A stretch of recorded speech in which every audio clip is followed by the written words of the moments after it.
तब कपारे पे कचर कचर। तनी से सुना ना। तहू आज अपन सुनाई ले। वही मेलवा में से ना गुरैया जलेबी लेते आया। अरे गुरैया जिलेबी लेबी न देवी, गुरैया जिलेबी। अभी ये कुल कहबा हम जानत रहनी है, लेकिन तब वो मन कैला कह देनी। सुना सुनावा।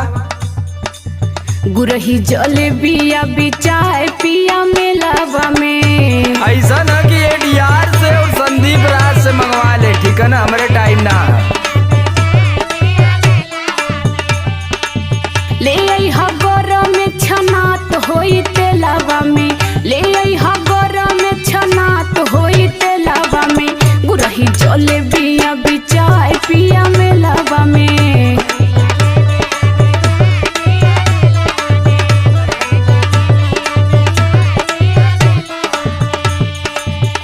जब देखा तब तोरे लारे चुआ